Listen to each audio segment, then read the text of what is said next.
11h30 sur LCI, bienvenue si vous nous rejoignez dans le temps de l'information. Je suis toujours en compagnie de Guillaume Audat, d'Arlette Chabot, de Maxime Yeddo. Regardez ces mots qui ont été interdits par l'administration de Donald Trump. Climat, biodiversité, inégalité, genre, femmes, LGBT, diversité. Du jour au lendemain, ces mots sont devenus tabous. Ils ont été effacés par les agences fédérales. On a licencié des chercheurs qui travaillaient sur le climat. On a mis en danger des agences qui s'occupaient de la biodiversité. Donald Trump attaque donc la science et un grand mouvement de solidarité est né. Il s'appelle Stand Up for Science. On voit aux États-Unis des gens militer pour qu'on respecte la science. En France, ce mouvement a trouvé un écho dans le vieux continent et on appelle à accueillir ces chercheurs, ces scientifiques américains. Faut-il leur tendre la main, encourager cet exode, peut-être cette fuite des cerveaux? Ce matin, on en débat à 11h30 avec le ministre de l'Enseignement supérieur et de la Recherche. Bonjour, monsieur le ministre. Bonjour, madame. Merci d'être avec nous. Philippe Baptiste, ancien président du CNES, le Centre national d'études spatiales. On en parlera tout à l'heure aussi de cet enjeu, finalement, pour la France et pour l'Europe, d'être souverain dans l'espace. Mais d'abord, un mot sur cette attaque de la science. Comment est-ce que vous qualifiez ce moment presque orwellien des États-Unis ? C'est gravissime. Alors j'ai envie de dire que c'est gravissime probablement pour les États-Unis, mais ça c'est peut-être pas mon sujet directement, mais c'est gravissime pour la science mondiale. Pourquoi ? Parce que d'abord il y a le poids naturel de la recherche aux États-Unis. C'est un pays qui a toujours investi énormément sur la recherche, en donnant une très grande liberté au monde académique et à la recherche. Et là, il semble qu'on soit sur un moment de changement, de rupture de modèle. Donc déjà, il y a évidemment des pans entiers de programmes américains qui vont disparaître. Mais au-delà de ça, la recherche, elle se fait mondialement. Et donc, ça veut dire que quelque part, quand brutalement vous arrêtez des programmes aux États-Unis, ce sont souvent des programmes qui sont des programmes internationaux avec lesquels nos chercheurs en France, en Europe, en Asie, partout dans le monde sont connectés. Et donc, en fait, ça a des impacts en forme de boule de neige qui sont considérables. Et donc, en fait, on est en train de saboter des pans entiers de la recherche. Vous avez mentionné le climat, l'environnement. Il y a une agence qui s'appelle la NOAA aux États-Unis, qui est une agence extraordinaire, qui aujourd'hui est attaqué de toutes parts aux États-Unis. C'est des chercheurs qui sont Alors, licenciés, la NOAA, par exemple, regardez cette petite bouée qui flotte dans l'océan. La NOAA, c'est un réseau de 4000 flotteurs qui mesurent la température et la salinité des océans. C'est une genre de thermomètre mondial des Grands Bleus qui est financé à hauteur de 57% par les États-Unis et que les États-Unis viennent de démanteler leur propre agence. C'est-à-dire qu'en plus de casser le thermomètre du climat, finalement, Donald Trump sabre aussi les gens qui savent lire le thermomètre, puisqu'ils sont en train de virer les chercheurs qui travaillaient dans cette agence. Absolument. C'est un seul programme de la NOAA. Mais la NOAA, c'est aussi des programmes d'observation de la Terre par satellite. C'est des chercheurs qui travaillent sur des modèles pour le climat, sur l'océan. Enfin, c'est très, très large. C'est vraiment très, très large.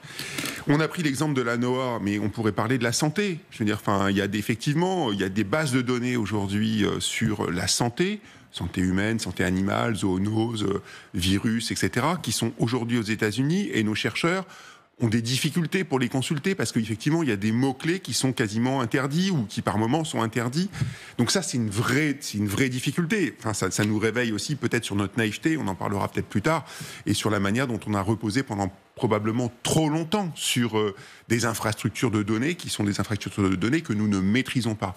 Mais toujours sur le domaine de la santé, s'interdire aujourd'hui, s'attaquer à des programmes qui sont des programmes autour des vaccins, autour de l'infectiologie, du suivi des zoonoses, mais c'est des enjeux qui sont des enjeux mondiaux. C'est-à-dire que, d'abord, ce sera difficile de se substituer aux États-Unis compte tenu des volumes dont on est en train de parler et des montants dont on parle aujourd'hui. Mais au-delà, c'est des suivis. Avec quelles conséquences ? Des morts, peut-être ? Le suivi des zoonoses, c'est des dangers qui sont immédiats pour l'humanité entière, parce qu'on sait très bien que les zoonoses, ce sont les virus qui sont aujourd'hui chez l'animal. Les épidémies. Et demain, ils peuvent très bien passer les barrières et passer chez l'homme demain. Les questions de l'infectiologie, les questions du suivi d'antibiorésistants, toutes ces questions-là sont absolument cruciales. Et baisser la garde aujourd'hui, c'est vraiment c'est vraiment un vrai problème. Donc la communauté scientifique mondiale est inquiète. C'est un moment qui est un moment très inquiétant. Et je dis ça, moi, avec d'autant plus de passion. Moi, j'ai vécu aux États-Unis, j'ai travaillé aux États-Unis pour des entreprises américaines, pour faire de la recherche. Je suis allé un nombre incalculable de fois dans les universités américaines. C'est un pays qui est incroyable en termes de capacité de projection, de confiance en la recherche, de confiance en la science et de confiance en la technologie. Et on voit un monde qui, moi je crois, est en train de changer radicalement. On est à un moment de rupture dont les conséquences, aujourd'hui on les sent très fort dans la communauté scientifique, mais je crois que les conséquences de ça, elles dépassent très largement la communauté scientifique et elles doivent alerter tout le monde. Et tout à l'heure, simplement, vous parliez de les naïvetés. C'est un mot aussi que vous avez utilisé lors de vos différentes auditions. Qu'est-ce que vous entendez par là ?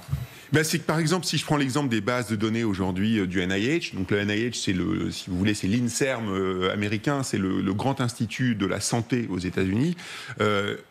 Aujourd'hui, beaucoup de grandes bases de santé mondiales sont au NIH, avec des données qui ont été amenées par le monde entier, la communauté scientifique mondiale. La France, l'Europe, l'Asie, et qui font du suivi de cohortes de population, de données biologiques, etc. Et aujourd'hui, il y a une vraie inquiétude dans la communauté scientifique internationale, savoir en gros, est-ce que ces bases de données, elles sont pérennes ? Est-ce qu'il y a des morceaux qui vont disparaître ? Parce que derrière, il y a des questions sur le genre, il y a des questions sur des mots-clés qui sont devenus tabous, qui sont devenus interdits aux États-Unis. Et donc derrière, est-ce que ces données, elles vont disparaître ? Et donc on voit des chercheurs à droite, à gauche qui sont en train d'aspirer les données pour essayer de récupérer les données tant qu'il est possible. Enfin, c'est un monde fou, c'est-à-dire qu'on n'a jamais... Quiconque n'aurait imaginé ça avant. C'est vraiment un truc qui secoue tout le monde dans les laboratoires. Il y a des universitaires français qui s'interrogent sur... Derrière vous, on voit des manifestations qui ont eu lieu il y a quelques semaines aux États-Unis, mais au fond, qu'il n'y ait pas eu une vraie révolte dans les universités. Que les grands universitaires ne se soient pas investis dans une campagne d'information des Américains. Est-ce que c'est parce que, franchement, nous, on a la culture de la mobilisation et de la manif permanente? Il y a eu plus de personnes dans les manifs françaises pour Stand Up for Science que dans les manifestations américaines. Je crois que ce que vous soulevez dépasse la question simplement des universités. On voit aujourd'hui que la société civile américaine, en général, est très passive devant la politique aujourd'hui. Je ne sais pas combien de temps ça durera. Je pense que les États-Unis ont montré que ça n'a pas toujours été le cas, et que la société américaine, elle sait aussi réagir quand il faut. Donc, je ne suis pas très inquiet là-dessus. Mais moi, je rappellerai quand même un chiffre. Il y a un article d'un grand quotidien scientifique qui s'appelle Nature, qui indiquait que 75%, ils ont fait un sondage, 75% des scientifiques qui travaillent aujourd'hui aux États-Unis envisagent de quitter le pays.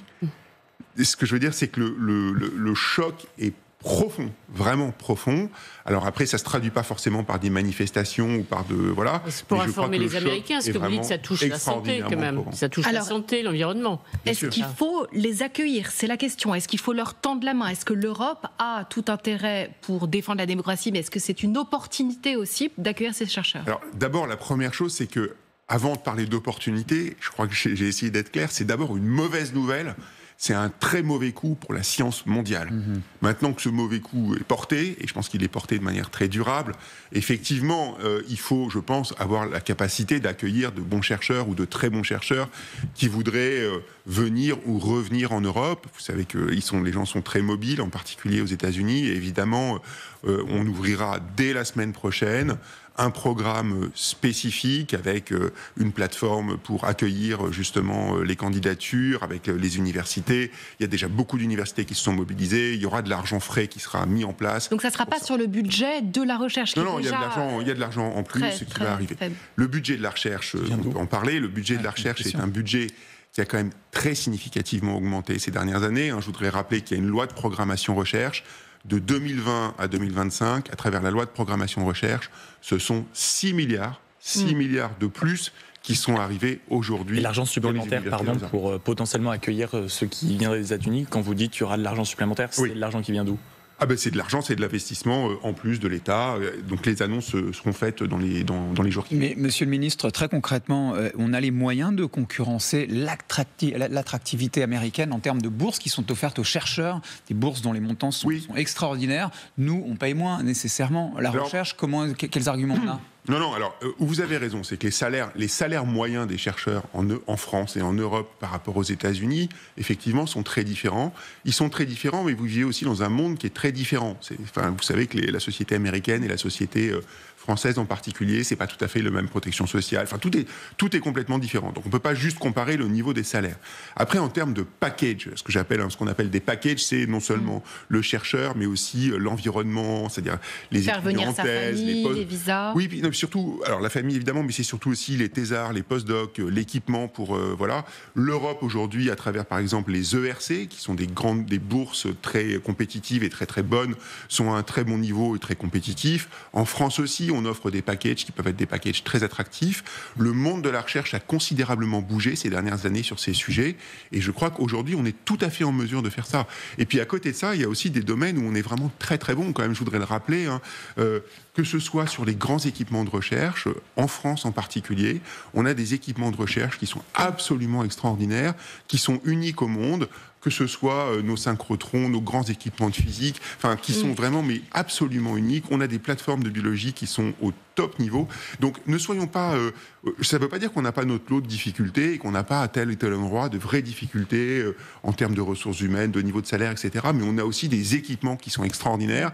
Je porte un message très positif sur les efforts qu'on fait. Il y aura une concurrence européenne entre les pays européens. Tout le monde va essayer de faire ça. Donc, où est-ce qu'il va y avoir une coordination en Europe ? Alors, nous avons initié un courrier qui a été envoyé à la commissaire en charge de la recherche il y a une dizaine de jours à peu près, courrier qui a été co-signé par une quinzaine de pays européens, lui demandant justement de mettre en place les dispositifs nécessaires pour accueillir les chercheurs. Mais vous avez absolument raison. Absolument raison. La question, elle se pose avant tout au niveau européen. Il faut qu'on ait une réaction européenne à cette question. Parce que là, on parle de l'accueil de chercheurs. On a parlé un tout petit peu avant des infrastructures de données qu'il faut évidemment mettre en place pour avoir nos données, pour être autonome sur nos données. Et ça, c'est vrai aussi. Mais il y a un troisième sujet aussi qui est majeur et qui est peut-être le plus important de tous. C'est que dans ce monde qui a radicalement changé en quelques années, où d'un côté, on voit la Chine qui s'est refermée post-Covid, pour des raisons diverses, on va dire, d'une part. D'autre part, les États-Unis qui sont en train de saper des pans entiers de leur propre recherche. La question qui se pose à nous, Européens, sur chaque champ de la recherche, chaque champ de la science, c'est qu'est-ce qu'on fait, nous, au niveau national, au niveau européen, comment on reconfigure tous nos programmes. Et je veux dire, et ça, c'est un travail majeur qu'il faut conduire maintenant. C'est un travail pour notre souveraineté. Et je suis convaincu que la France aura toute sa place pour avoir un vrai leadership sur cette question. Et je vous donne rendez-vous dans pas longtemps. Alors, il y a le sort aussi d'une scientifique qui a beaucoup ému. C'est Catherine Calvin, scientifique de la NASA qui co-présidait le GIEC, qui a été empêchée par l'administration Trump de se rendre à une réunion pour le GIEC, donc le groupe d'experts intergouvernemental sur l'évolution du climat. Est-ce que vous pensez que les États-Unis vont sortir du GIEC ? Et est-ce que ça ouvrirait à un monde où finalement il y aurait plusieurs vérités scientifiques ? Alors, l'idée d'avoir plusieurs vérités scientifiques, c'est pas comme ça que ça marche. C'est-à-dire qu'il y a des consensus. Et ces consensus, en général, par nature, c'est-à-dire tant qu'un sujet n'est pas établi, la communauté scientifique, elle discute. Et aujourd'hui, sur les questions du climat, ce consensus, il est établi. Le réchauffement climatique, l'origine humaine du réchauffement climatique, le rôle du CO2, tout ça, c'est établi. La communauté scientifique est unanime. Quand vous écoutez, Donald Trump... Mais oui, mais ce n'est pas un scientifique, excusez-moi, avec tout le respect que je peux avoir pour Donald Trump, voilà, il est président des États-Unis, évidemment, mais ce n'est pas un scientifique. Mais pardon, et ce n'est pas aux politiques. Ce n'est pas aux politiques de dicter ce qu'est la science. C'est fondamental, et je vous le dis d'autant plus que j'ai eu l'occasion de travailler comme chercheur et comme politique. Ce n'est pas à l'homme politique, ce n'est pas au président de la République, ce n'est pas au président des États-Unis de décider ce qu'est la vérité scientifique. Ça arrive dans des dictatures, je veux dire, et ça ne doit pas arriver, et ça n'arrivera pas. Il faut laisser... Vous l'avez dit à vos collègues dans ce cas-là ? Pardon ? Vous l'avez dit à vos collègues, parce que certains au gouvernement, on va dire, sur tout ce qui est consensus scientifique, sur le nucléaire, sur des sujets comme les PFAS, masse, etc. On ne peut pas dire que le consensus scientifique soit ce qui guide le politique. Non, je crois qu'au contraire, le consensus scientifique, il guide le politique aujourd'hui. Après, je pense que là, il y a peut-être un petit peu entre la science et la technologie, on est sur des sujets qui sont un petit peu différents. C'est-à-dire qu'il y a un consensus scientifique extrêmement clair sur ce qu'est la recherche, qu'est la science du nucléaire, etc. Il n'y a pas de sujet, la physique. Voilà. Après, sur l'utilisation du nucléaire, est-ce qu'on doit faire plus de centrales, moins de centrales? On rentre dans la technologie, on rentre dans la politique. C'est un petit peu autre chose. Qu'il y ait un éclairage scientifique, c'est... Voilà. Un mot sur le cas du professeur Fabrice Balanche, qui est encore dans toutes les têtes. Le 1er avril, donc, il a été pris à partie à l'université Lyon 2 par une quinzaine d'individus qui étaient cagoulés, traités de racistes, de sionistes. Il a été hué, menacé, contraint de fuir son cours. Je précise qu'une enquête a été ouverte. En quoi cette affaire vous inquiète-t-elle? Certains dénoncent un entrisme islamique, finalement, dans les universités françaises. Ce qui s'est passé est scandaleux. C'est honteux. C'est honteux. J'ai appelé évidemment le maître de conférence en question et la présidente de l'université dans les jours qui ont suivi immédiatement. Il y a un article 40 qui a été fait. Le ministère, Elisabeth Borne, s'est porté partie civile aussi. Donc, je veux dire, les actions, et il y aura des actions disciplinaires évidemment au niveau de l'université si les personnes sont bien des personnes de l'université. Est-ce que ce cas particulier révèle de quelque chose de plus gros? C'est le contraire même de la liberté académique. La liberté académique, c'est laisser les professeurs faire leurs cours, les écouter, éventuellement avoir des débats contradictoires, mais c'est discuter. Et là, c'est de la violence pure, c'est de la bêtise pure. Et ce qui est très inquiétant, c'est qu'effectivement, on a en plus, évidemment, des phénomènes antisémites qu'on voit partout en France, y compris dans les universités. Il faut lutter contre ça de manière extrêmement ferme, extrêmement forte, et ça, je peux vous dire que moi, je serai absolument intraitable sur ces questions-là. Il n'est pas tolérable. Je veux dire, on peut discuter de tout. La liberté académique, c'est la capacité de discuter de tout dans le cadre de la loi, dans le cadre de ce qu'est la laïcité à l'université, et dans le cadre de la loi. Et je rappelle qu'avoir une opinion antisémite, ce n'est pas une opinion, justement, c'est un délit. C'est un délit, d'accord? De la même manière que le racisme, la violence, ce n'est pas tolérable et ce ne sera pas toléré. Il faut interdire le voile à l'université? Ah non, absolument pas. Vous êtes en désaccord avec un de vos collègues du gouvernement? Non, pas du tout. Pas du tout. Ce débat a été parfaitement tranché par le Premier ministre de manière extrêmement claire. La laïcité à l'université, elle ne s'exprime pas de la même façon, évidemment, que la laïcité à l'école. Le voile, en fait, à l'université, vous recevez des gens qui sont des adultes, qui ont des opinions qui sont formées. Et l'idée, elle est simple, c'est que vous venez avec vos opinions politiques, vos opinions religieuses, et l'université, c'est l'endroit où on peut en discuter. Et donc, il n'y a aucune raison d'interdire le voile ou quoi que ce soit. Par contre, il faut être vigilant sur le fait que personne, évidemment, ne doit être forcé de porter le voile. Et c'est évidemment tout un travail qui est parfois difficile. Merci Philippe Baptiste d'avoir été l'invité de LCI ce matin, ministre chargé de l'enseignement supérieur et de la recherche. Merci.